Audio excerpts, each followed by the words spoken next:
దోమలతో దోశ.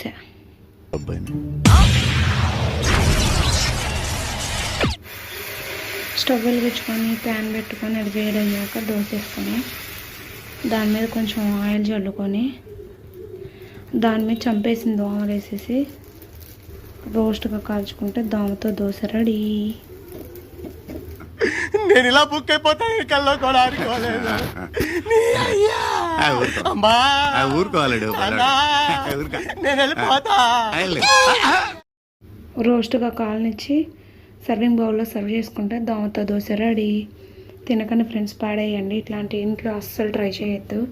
నేనేదో క్యాజువల్గా ట్రై చేశాను, ఎవరిని ఉద్దేశించి కాదు, దేనికి కాదు, జంతువులను ఇబ్బంది పెట్టాలని కాదు, ఏదో వెరైటీగా ఉండాలి, వ్యూస్ లైక్స్ తగ్గుతున్నాయి, సబ్స్క్రైబర్స్ తగ్గుతున్నారు అనేసి ట్రై చేశాను ఫ్రెండ్స్.